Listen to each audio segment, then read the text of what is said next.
কেমন আছো তোমরা? আশা করছি তোমরা ভালো আছো। আমিও খুব ভালো আছি। চলে এলাম একটা ইন্টারেস্টিং ব্লগ ভিডিওর সাথে। তো আগের ভিডিও বলেছিলাম যে 4 তারিখ ফাইনালে আছে 4 তারিখ।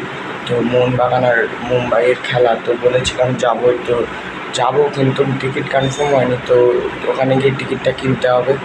তো অর্ধেক লোকের টিকিট পেয়ে গেছে, শুধু আমি টিকিটটা পাইনি। তো চলো ওখানে গিয়ে কথা হচ্ছে।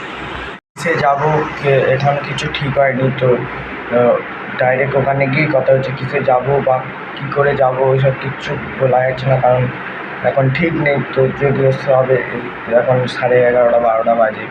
তো কিসে করে যাবো সব দেখতে পাবে না, মানে ওখানে গিয়েই ডাইরেক্ট কথা হবে। তো চলো ওখানে গিয়ে ডাইরেক্ট কথা হচ্ছে। তো চলো।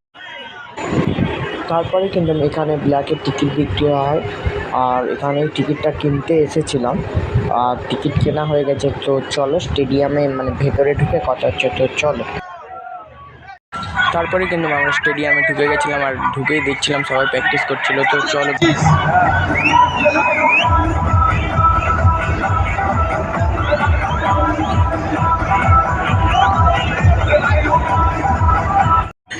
তারপরে এখানে কিন্তু আমরা মানে প্র্যাকটিস দেখতে দেখতে একটা মানে আমাদের মধ্যে মোহনবাগানেরই দর্শক একটা ঘুড়ি নিয়েছিল, তো উঠছিল, খুব ভালো লাগছিল। আর পুলিশগুলো এত বাজে, ঘুড়িটাকেও নিয়ে নিয়েছে, ছাড়েনি। তো 62,000-এর মধ্যে একজন ঘুরিয়ে নিয়েছে, ছাড়লে এমন কি দেখতে। চলো আরও অনেক কিছু দেখতে থাকো। তো চলো। তারপরে কিন্তু এখানে আমাদের প্লেয়ারদের প্র্যাকটিস হয়ে গিয়ে প্লেয়াররা খেলার জন্য মাঠে প্রস্তুতি, আর জনগণ জাতীয় সঙ্গীত সবাই যেন যারা খেলে, তো ওইটাই হচ্ছিলো। তো চলো আরও কিছু দেখতে।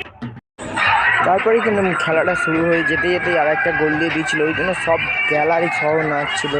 তো গোলটা খুব ভালোই দিয়েছিল কামিন্স, জেসন কামিন্স। তো একটু তুললে গেলাম মানে কিছু নেবে। তো গোলটা এত ভালো দিয়েছিলো দেখার মতন। তো চলো আরও অনেক কিছু দেখতে থাকো। তো চলো। তারপরে কিন্তু এখানে আমাদের ফাইনাল মানে হাফ টাইম হয়ে গেছিলো, আরও এক গোলে জিতছিলাম, ওর জন্য গান চালিয়ে দিয়েছিলো গাড়িতে। তো সবাই নাচছিলাম। তো চলো অবশেষে কী হয় তো দেখতে থাকো। তো চল। তারপরে ফাইনালি আমরা হেরে যাই, আর দর্শকগুলোর মুখ দেখো, আর কিচ্ছু বলার নেই। তো চলো পরে কথা। আর ভিডিওটা কন্টিনিউ করা হয়নি, কারণ মোহনবাগান হেরে গেছে। সবাই মানে সবার মুখ ভোতা হয়ে গেছে আর কি, মানে যারা মোহনবাগানের ফ্যান্স, তো তাদের মুখ তো ভোটাই হবে। আর মোহনবাগান হাফ টাইমের আগে একটা গোলে জিতছিল, আর হাফ টাইমে যে 3টে গোল খেয়ে পর হাফ টাইম যে 3টে গোল খেয়ে যাবে কেউ ভাবতে পারেনি। তো হেরে গেছে, সবাই খুব দুঃখিত। তো কী করা যাবে, তো কিছু করার নেই, খেলার মধ্যে হার জিত আছে। তো আজকের ভিডিওটা একটুখানি যদি ভালো লাগে, like, comment, share and subscribe. তো মোহনবাগান হেরে গেছে, আর কিচ্ছু বলার নেই। তো দেখা হচ্ছে কোনো লং বা শর্ট ভিডিওর সাথে। তো চলো।